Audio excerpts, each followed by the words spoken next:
Good morning everyone. आज हम देखेंगे chapter 13 central nervous system stimulant, जिसे हम सीएनएस स्टिमुलेंट्स भी बोलते हैं। इसका आज हम पार्ट 1 देखेंगे। तो फर्स्ट हम देखते हैं कि सीएनएस स्टिमुलेंट्स क्या होते हैं।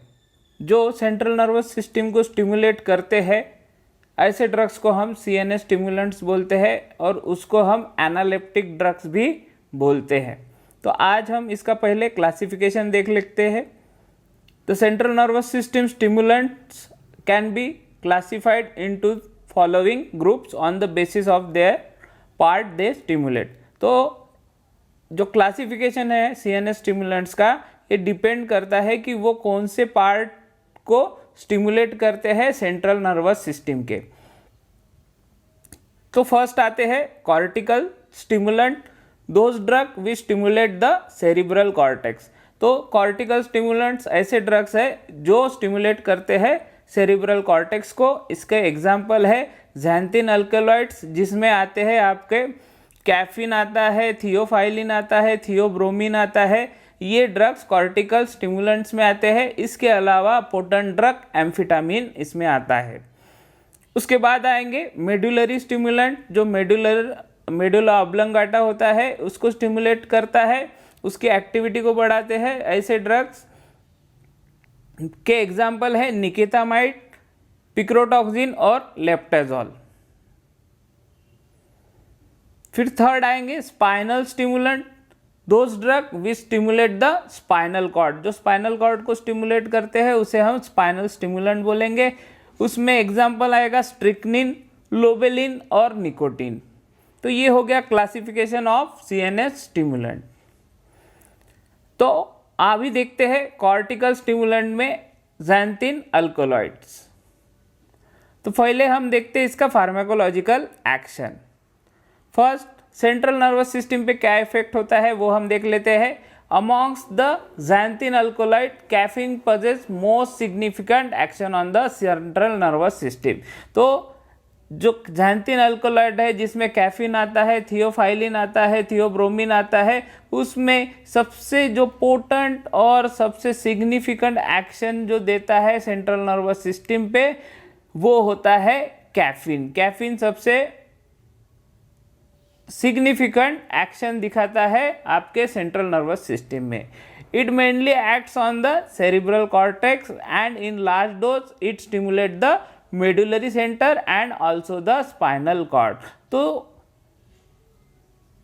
जो आपका ड्रग है ज़ैंथिन अल्कलॉइड, ये तीनों जो है सेंटर्स है, मीन्स सेरिब्रल कॉर्टेक्स हो गया, मेडुलरी सेंटर हो गया और स्पाइनल कॉर्ड, ये तीनों को भी स्टिमुलेट करने का ताकत रखता है। बट डिपेंड करता है कि हम उसे कितना अमाउंट में कंज्यूम करते हैं। अगर हम थेरापेटिक डोज कंज्यूम करते हैं तो वो आपको सेरिब्रल कॉर्टेक्स को ही एक्टिवेट करने का काम करेगा। तो इसमें हमने सब डिवाइड किया है। Cerebral cortex, they stimulate the mental activity and physical performance. तो हमारा काम ही है, हमारे जो सीएनएस स्टिमुलेंट का काम है कि भाई हमारे ब्रेन को एक एनर्जेटिक मोड में रखना है और थोड़ा सा अलर्ट मोड में रखना है, इसलिए हम सीएनएस स्टिमुलेंट को यूज़ करते हैं। तो जब सेरिब्रल कॉर्टेक्स पे आपका ज़ैंथिन अल्कलॉइड एक्ट होता है, स्पेशली कैफीन, तो वो क्या करता है, मेंटल एक्टिविटी और फिजिकल परफॉर्मेंस आपका बढ़ाता है। मीन्स आप मेंटली एक्टिव हो जाते हो, अलर्ट हो जाते हो, जिसके वजह से आपका फिजिकल परफॉर्मेंस भी बढ़ता है। They causes wakefulness and reduce the rate of onset of fatigue. तो वेकफुलनेस बढ़ाता है, आप जल्दी टायर्ड नहीं होते, आपको कोई थकान महसूस नहीं होती और आप जल्दी थकते नहीं हो। They increase the calculating power of brain, तो ये कैलकुलेटिंग पावर भी बढ़ाता है ब्रेन का। इसके बाद the speed of mental arithmetic is greater, means same, means वो कैलकुलेटिंग पावर बढ़ाता है। The motor activity for muscular work is also increase. तो मोटर एक्टिविटी मीन्स आपको कोई मस्कुलर वर्क करना है, कोई काम करना है, हेवी वर्क करना है, उसके लिए ये स्टिमुलेंट करके एक्ट होता है ज़ैंथिन अल्कोलॉइड, मोटर एक्टिविटी भी ये बढ़ाता है। उसके बाद मेडुला ऑब्लंगेटा पे ज़ैंथिन अल्कोलॉइड क्या इफेक्ट दिखाता है वो देखते हैं। Large dose of caffeine stimulate the respiratory, vagal and vasomotor centre. तो मेडुला ऑब्लंगेटा में आपके रेस्पिरेटरी सेंटर होता है, एक वासोमोटर सेंटर होता है, as well as your cardiovascular centre भी होता है। तो अगर हम कैफीन को लार्ज डोज में लेते हैं तो ये तीनों सेंटर्स को स्टिमुलेट करने का काम करता है, अल्टीमेटली उनका परफॉर्मेंस बढ़ाने का काम करता है। The drug increases the sensitivity of the respiratory system to carbon dioxide. तो जैसे ही हम ज़ैंथिन अल्कोलॉइड का लार्ज डोज लेने लगेंगे तो वो क्या करेगा, रेस्पिरेटरी सिस्टम का सेंसिटिविटी बढ़ा देगा towards carbon dioxide. Means carbon dioxide थोड़ा कम ज़्यादा होता है तो रेस्पिरेटरी सिस्टम जो है उसके अकॉर्डिंगली एक्ट होगा। मीन्स डीप ब्रीदिंग लेगा या शॉलो ब्रीदिंग लेगा। मीन्स अगर हमारे बॉडी में ज़्यादा कार्बन डाइऑक्साइड है तो बॉडी ज़्यादा ऑक्सीजन कंज्यूम करेंगी, हमें डीप ब्रीदिंग लेंगे। और अगर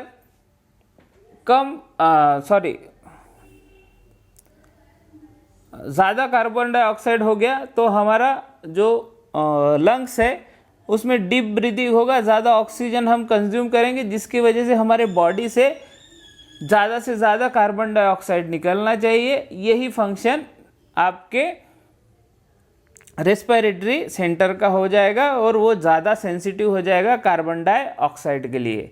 this stimulation of vasomotor and vagal centre tends to increase the blood pressure. तो वासोमोटर और वेगल सेंटर जो होते हैं अल्टीमेटली ब्लड प्रेशर मेंटेन करने का काम करते हैं। तो जब आप ज़ैंथिन अल्कोलॉइड लेते हैं एज ए CNS स्टिमुलेंट तो वो क्या करता है, वेगल सेंटर और वासोमोटर सेंटर को एक्टिवेट करता है जिसकी वजह से ब्लड प्रेशर इंक्रीज होता है। उसके बाद स्पाइनल कॉर्ड है।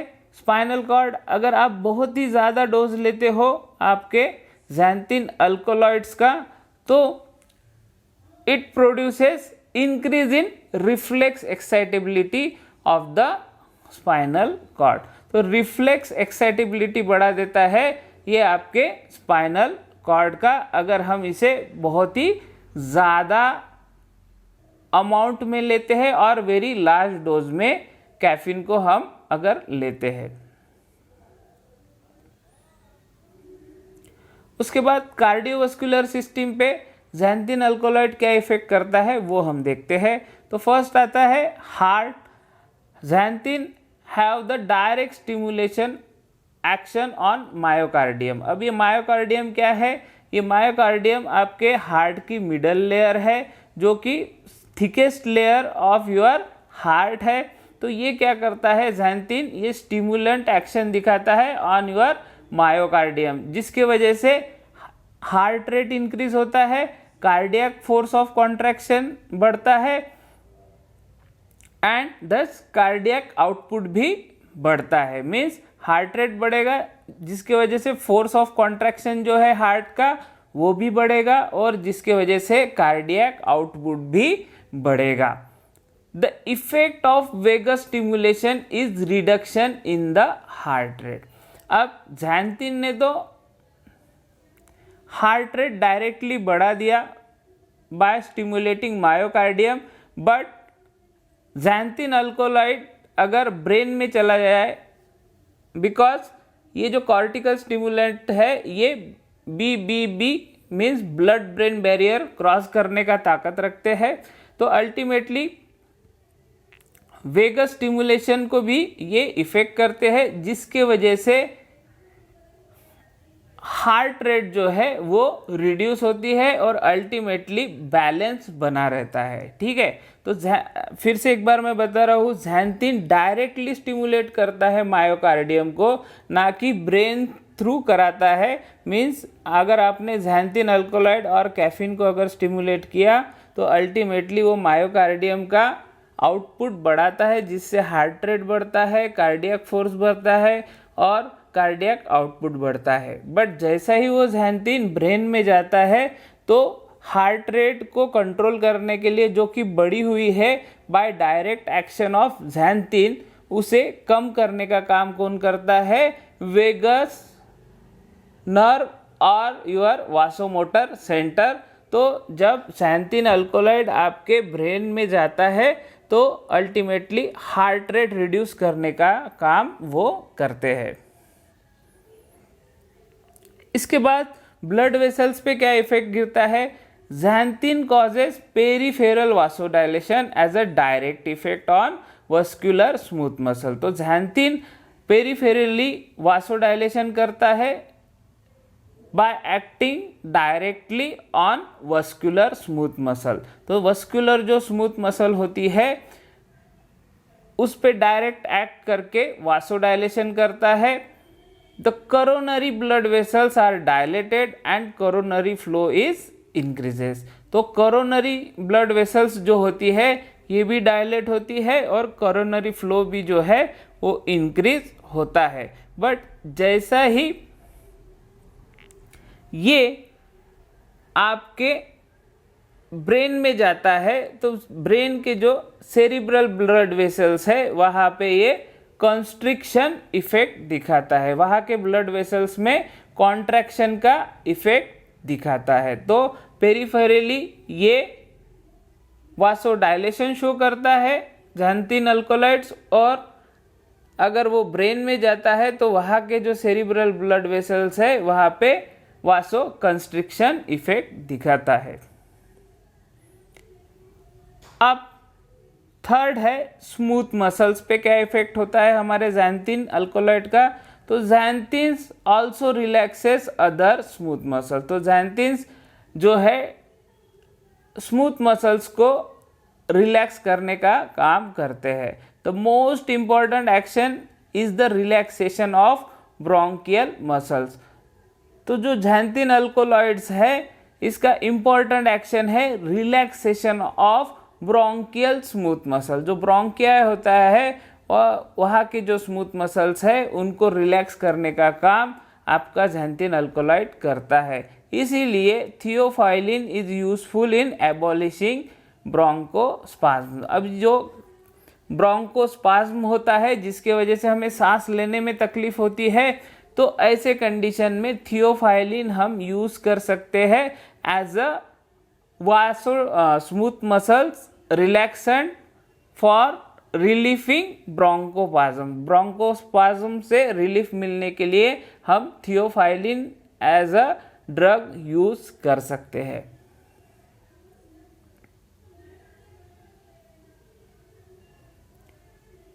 इसके बाद स्केलेटल मसल्स पे क्या इफेक्ट होता है वो हम देखते हैं।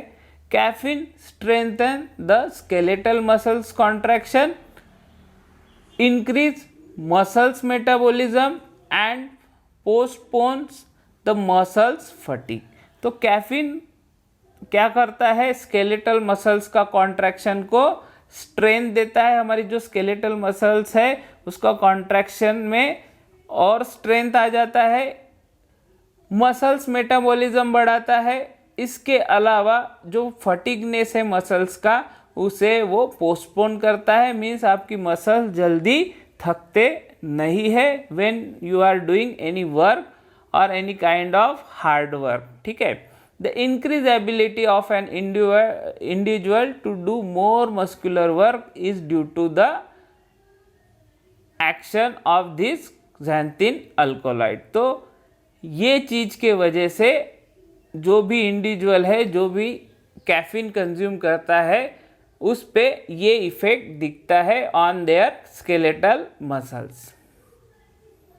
किडनी पे क्या इफेक्ट होता है?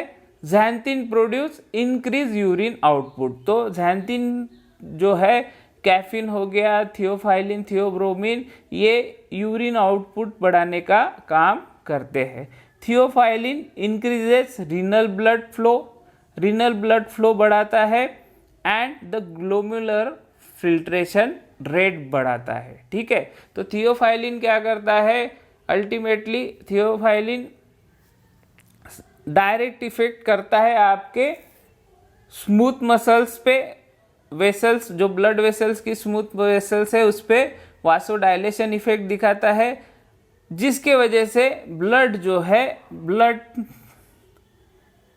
आपका किडनी में जल्दी जाता है, जिसके वजह से रीनल ब्लड फ्लो बढ़ता है और जिसके वजह से फिल्ट्रेशन रेट जो है ग्लोमेरुलर फिल्ट्रेशन रेट जिसे हम जीएफआर बोलते हैं वो भी बढ़ता है और अल्टीमेटली यूरिनेशन बढ़ता है। ठीक है, तो also by direct action on nephron it reduce the reabsorption of sodium chloride and water. तो एक तो हो गया कि पेरिफेरली आपके ज़ैंथीन अल्कोलाइड वासोडाइलेशन करते हैं, बट इसके अलावा ज़ैंथीन अल्कोलाइड का डायरेक्ट एक्शन है नेफ्रॉन पे। अब ये नेफ्रॉन क्या होता है?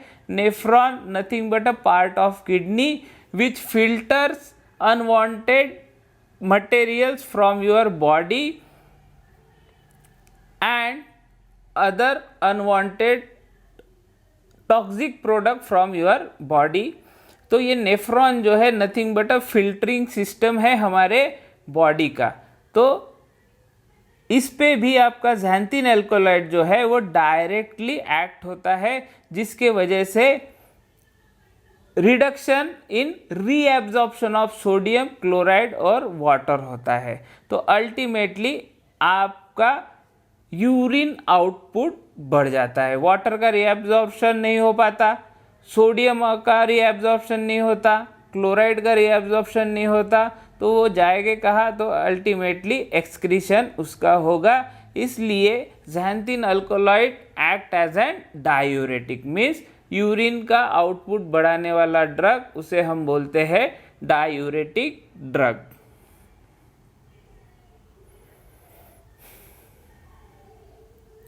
अब ज़ैंथीन अल्कोलॉइड्स के एडवर्स रिएक्शन देखते हैं। Caffeine does not cause severe toxicity, the drug may produce confusion, tremor, insomnia, excitement, headache and hyperacidity. तो कैफीन के ऐसे कोई सीवियर टॉक्सिक इफेक्ट नहीं है, बट कुछ कुछ पर्सन में ये कन्फ्यूजन प्रोड्यूस कर सकता है, ट्रीमर आ सकते हैं कुछ पेशेंट पर्सन्स में, किसी को इंसोम्निया हो सकता है, मीन्स रात भर नींद नहीं आ सकती है, कोई पेशेंट कैफीन लेने के बाद एक्साइटमेंट स्टेज में जा सकता है, किसी को हेडेक हो सकता है या फिर हाइपर एसिडिटी भी हो सकती है। Tolerance is developed after prolong use of xanthine. ये एक इसका ड्रॉबैक है कि भाई कैफीन आपको कुछ समय के लिए एक्साइटेड स्टेज में, एनर्जेटिक स्टेज में रखता है, बट जब तक आप वो सिंगल डोज कंज्यूम कर रहे हैं एक टाइम ऐसा आएगा कि आपकी बॉडी टॉलरेट हो जाएगी वो डोज को। मीन्स अभी कैफीन वगैरह सब ये हम वाया टी कॉफ़ी लेते हैं, तो एक टाइम के बाद एक कप कॉफ़ी एक कप टी से आपका बात बन जाएगा, बट कुछ समय के बाद आपको उतना एनर्जेटिक नहीं लगेगा आप एक कप कॉफ़ी या चाय लेते हैं तो भी।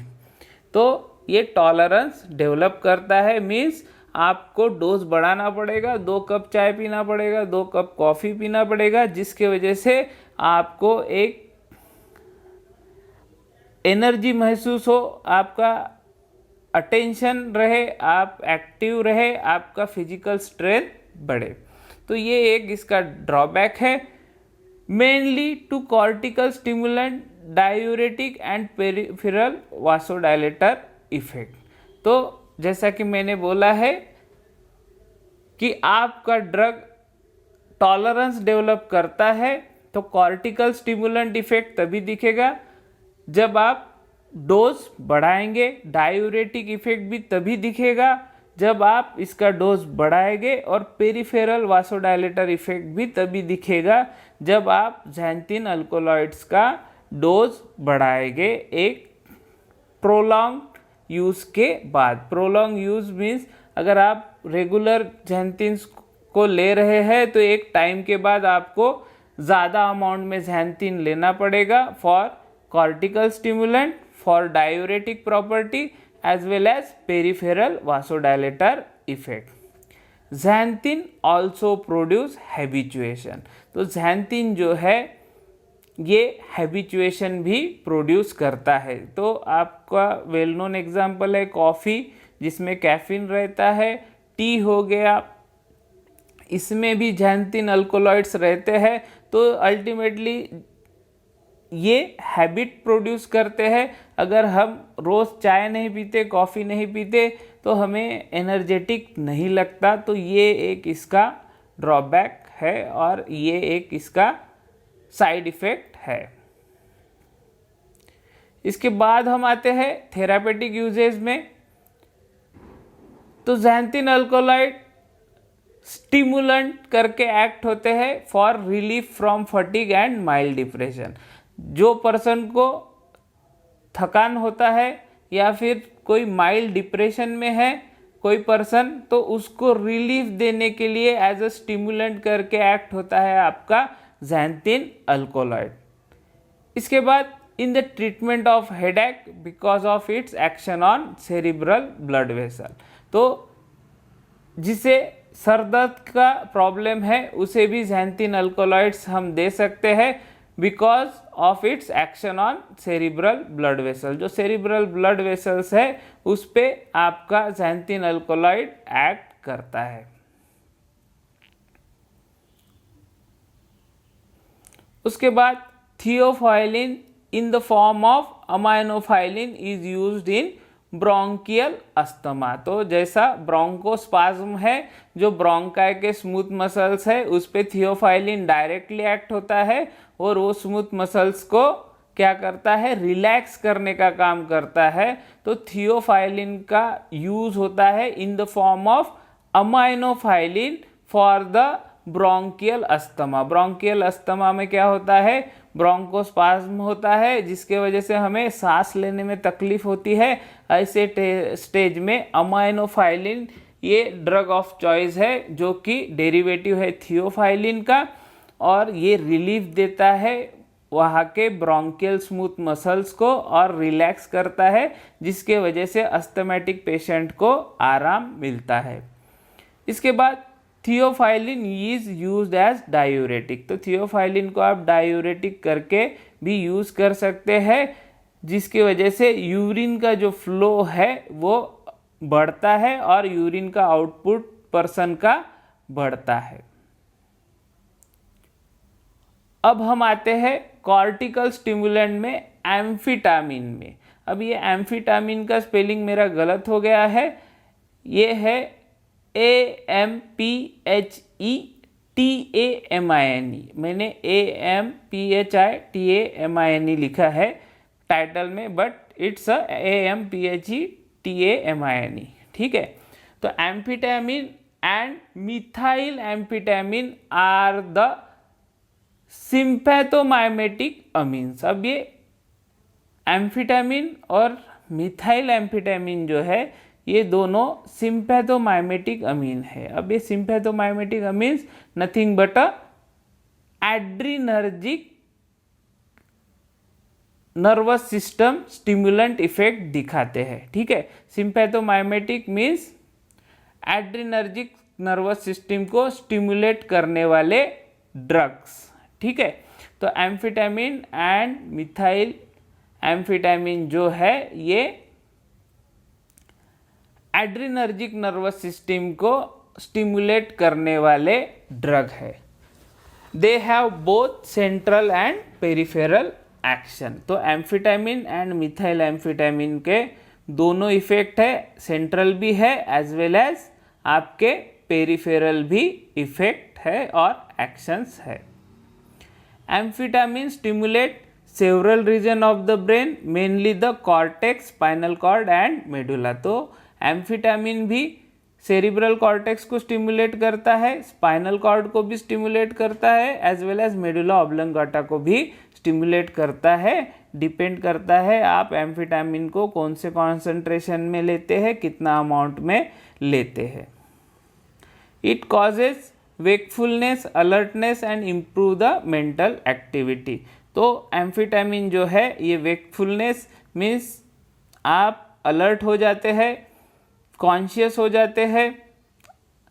इसके अलावा मेंटल एक्टिविटी भी बढ़ाता है। इससे पहले जो ज़ैंथिन अल्कोलॉइड्स है सेम वैसा ही आपका एम्फीटामिन भी काम करता है। It postpone fatigue and improve physical performance. तो ये भी फटीग और फिजिकल परफॉर्मेंस को पोस्टपोन करने का काम करता है। मीन्स पर्सन इजीली थकता नहीं है और उसका फिजिकल परफॉर्मेंस भी इम्प्रूव होता है। जैसे कि उसे कोई काम करना है तो वो ज़्यादा काम करता है, ज़्यादा फिजिकल वर्क कर सकता है। The mood elevating action of the drug is responsible for its abuse। तो ये इसका एक डिसएडवांटेज है कि ये मूड को एलिवेट करने का काम करता है, इसलिए इसका एब्यूज करके भी यूज होता है। मीन्स इसको लोग एज अ हैबिचुएशन करके भी कुछ लोग यूज करते हैं। ठीक है,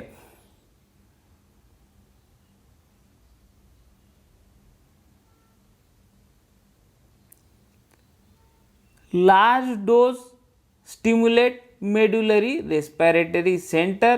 Repeated and excessive stimulation by amphetamine is usually followed by fatigue and depression। अगर हम एम्फीटामिन को लार्ज डोज में लेते हैं तो ये मेडुलरी रेस्पिरेटरी सेंटर को स्टिमुलेट करता है। तो इससे पहले भी हमने देखा है कि अगर हमारा ड्रग मेडुला ऑब्लंगाटा में जाता है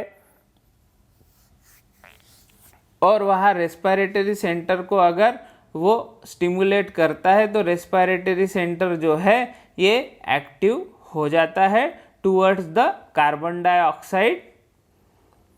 मीन्स कार्बन डाइऑक्साइड का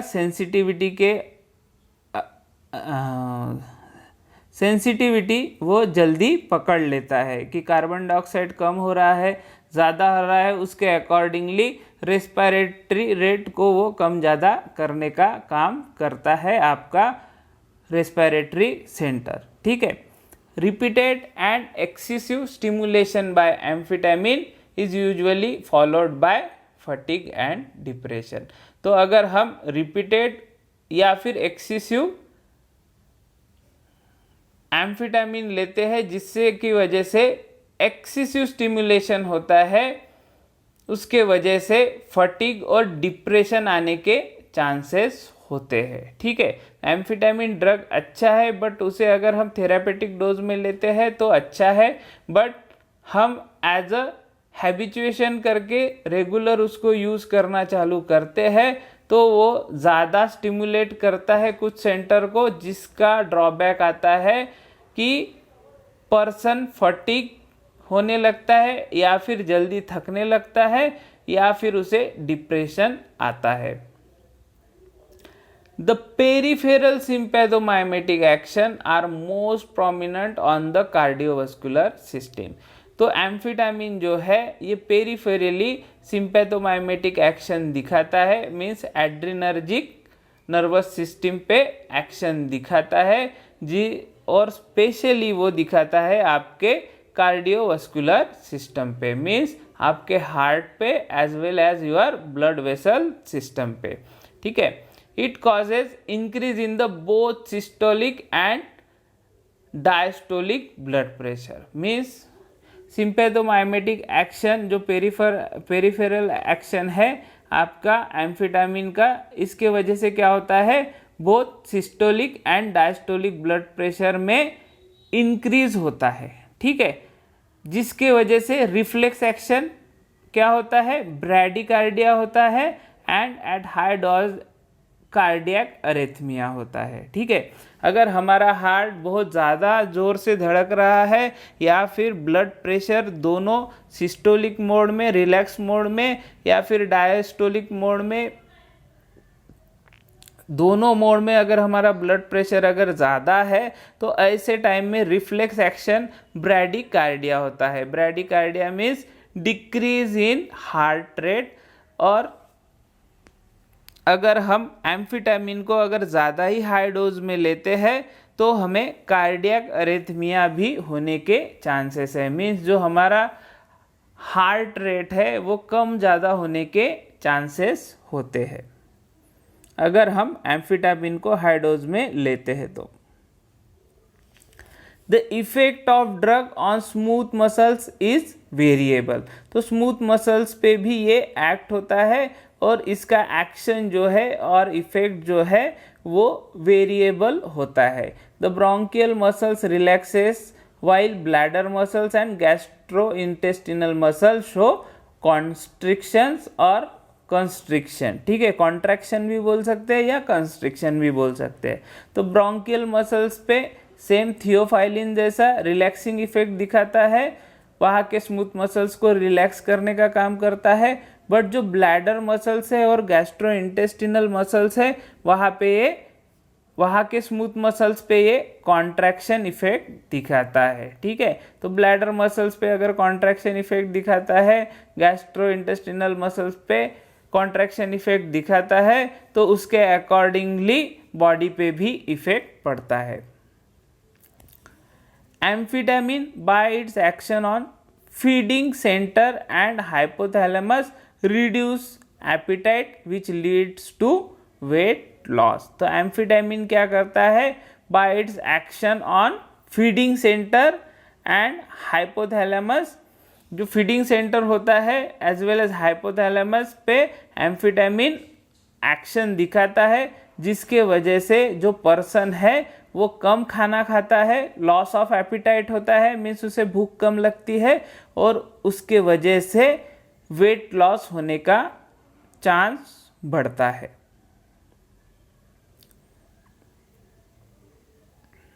अब हम इसके एडवर्स इफेक्ट देख लेते हैं। तो फर्स्ट आएगा पाल्पिटेशन। पाल्पिटेशन मीन्स आपका जी मचलना और जी घबराना ड्यू टू कार्डियक अरेथमिया और सम अदर रीज़न। ठीक है, फिर आपको रेस्टलेसनेस लगना क्योंकि ओवर स्टिमुलेट करता है एम्फीटामिन। कभी कभी आपका नींद उड़ जाना, insomnia, trimmers, confusion and erratic behaviour, means आपके बिहेवियर में इरिटेशन आना, मीन्स आप थोड़ा अलग ही बिहेव करने लगते हैं, हाइपर एक्टिव होने लगते हैं। तो ये जो है ये कॉमनली एनकाउंटर एडवर्स इफेक्ट है आपके एम्फीटामिन के। Amphetamine causes drug dependence which is of psychological type. तो एम्फीटामिन क्या है, ये ड्रग जो है ये डिपेंडेंस प्रोड्यूस करता है। अगर हमने आज एम्फीटामिन लिया, हमको बहुत अच्छा लग रहा है, एक दिन लिया, 2 दिन लिया, 10 दिन लिया, बहुत अच्छा लग रहा है। जिस दिन हम नहीं लेते तो हम थोड़ा रेस्टलेस हो जाते हैं, हमें थोड़ा मूड जो है हमारा चेंज होता है। तो ये जो ड्रग है अल्टीमेटली आपको डिपेंडेंट बनाता है खुद पे। ठीक है, तो डिपेंडेंट मीन्स जब तक आप ड्रग लेंगे नहीं तब तक आपको एनर्जेटिक लगेगा नहीं। तो ये साइकोलॉजिकल टाइप पे आपको ड्रग डिपेंडेंस प्रोड्यूस करता है। ठीक है, फिजिकल नहीं, साइकोलॉजिकल मीन्स ये ब्रेन में ही आपको ऐसा इफेक्ट दिखाता है कि भाई जैसे हमारे बार्बिचुरेट्स और आपके बार्बिचुरेट्स हो गए या फिर आपके मॉर्फिन हो गया, हीरोइन हो गया, ये ऐसे जो ड्रग्स है वैसा सेम इफेक्ट आपका एम्फीटामिन भी दिखाता है साइकोलॉजिकल लेवल पे।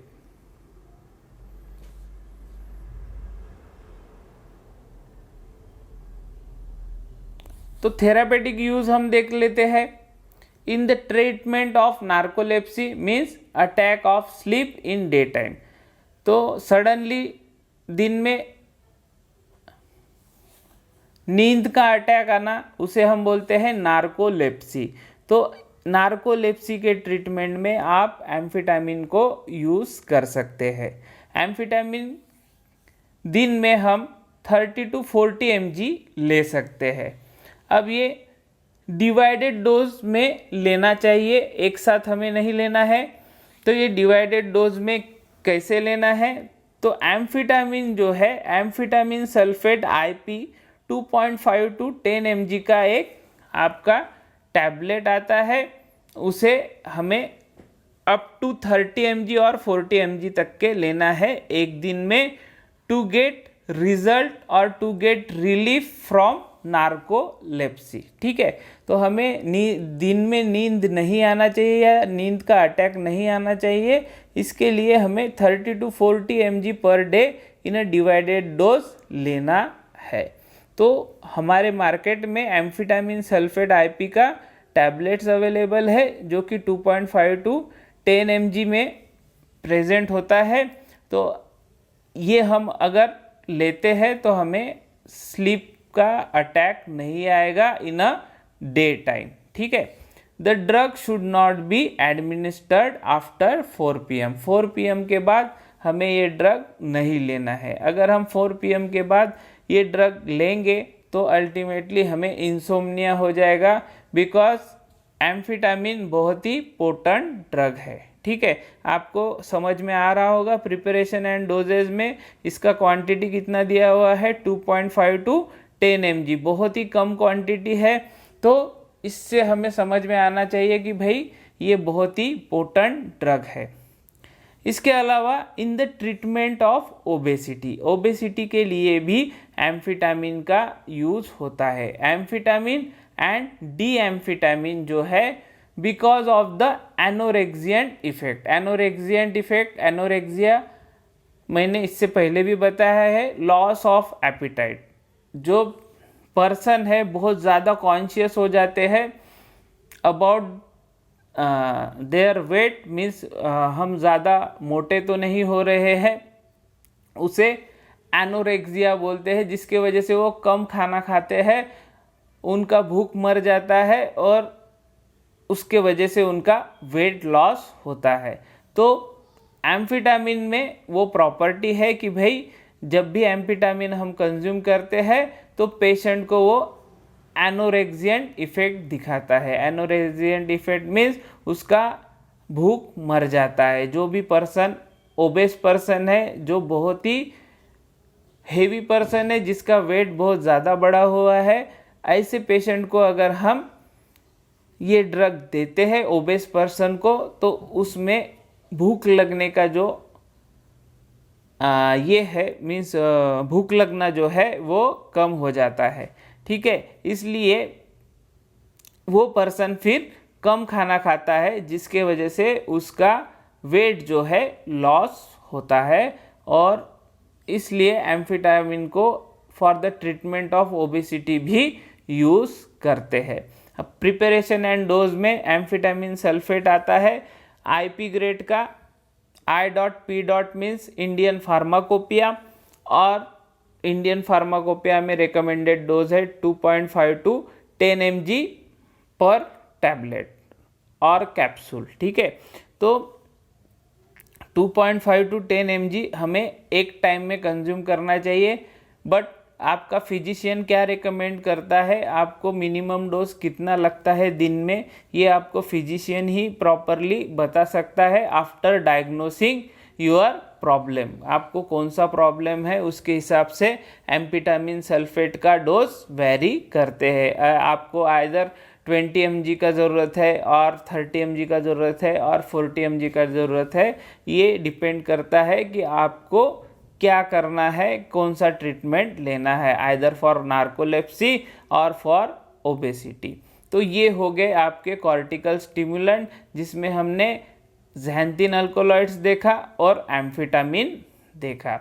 तो आज के लेक्चर में हम सिर्फ कॉर्टिकल स्टिमुलेंट्स देख रहे हैं। इसके आगे जो है medulla stimulant and spinal stimulant, ये हम नेक्स्ट लेक्चर में देखेंगे। If you like the video then like, share and subscribe my channel. Thanks for watching. Good day.